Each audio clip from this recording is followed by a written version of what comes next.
Hello, my name is Alan McBride and I worship most Sundays at Bloomfield Presbyterian Church in East Belfast. I also work for the Wave Trauma Centre, an organisation that works with victims and survivors of the Troubles, and I have worked there for over 20 years. These are mad days in which we are living. COVID-19, who would have thought that just a few months ago, we were able to do things that we today just can't do. Like go to the shops or go to the pub or go and have a meal at a nice restaurant or go to the movies. We are living through some very unprecedented days indeed. But it's also given me time to think and to reflect. And when I've been thinking and reflecting, I've been thinking a lot about life and about death.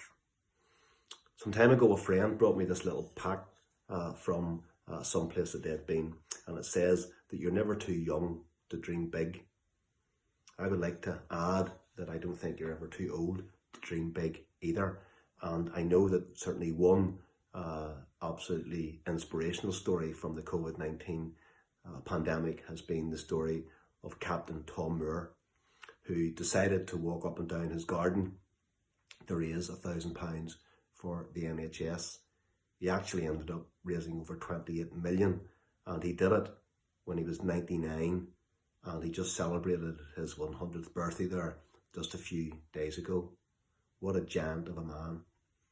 I was also thinking of another lady, a lady that came to our church a number of months ago called Maud Kells, and you might remember the story of Maud.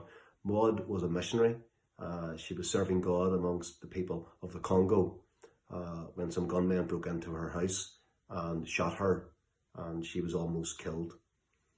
Maud recovered from her injuries and she came to our church to tell us her story just, as I say, a few months ago, and it was brilliant just listening to her tales. But what was absolutely amazing about Maud is that she was deciding to go back out to the Congo to continue some further work amongst the people that she had served amongst, and she was doing this in her 80s. What an incredible woman. Much closer to home, I could tell you the story of my own mother-in-law, although she was really like a mother to me, Elsie Fazell. Elsie Fazell owned a fish shop on the Shankill Road, and on the 23rd of October 1993, that fish shop was blown up. Thank God that Elsie wasn't there. At that time, she had stepped out just to buy a pint of milk, but her husband, Desmond, and my wife, her daughter, Sharon, were killed along with 8 other people. But that didn't stop Elsie from giving up on life.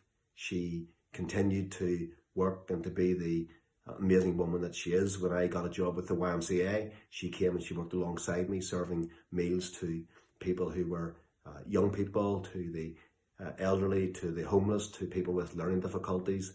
And when I also moved on to work with the Wave Trauma Centre after a few years, she came and worked with me there. I used to joke that if you employed me, you got Elsie thrown in for nothing.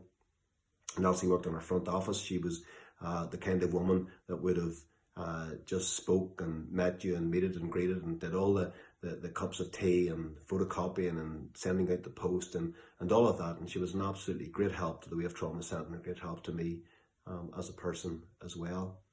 Sadly, Elsie lost her life just a couple of weeks ago, and it was a great sadness to me that when we had to bury her in the midst of the COVID-19, we couldn't have had the kind of send-off that she would have hoped for.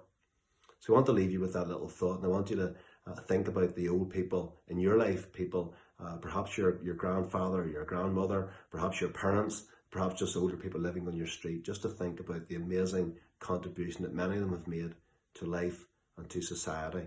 And in these days of COVID-19, it's tempting to say, well, they're just old people, and if they die, that's okay. That's never okay, because these are heroes. These are people that have so much to teach us. And today, wherever you are, whether you're a Catholic living on the Falls Road or a Protestant on the Shankill Road, or whether you have no faith whatsoever, I just want you to pause for a moment and give thanks for the older people in your life. Thank you.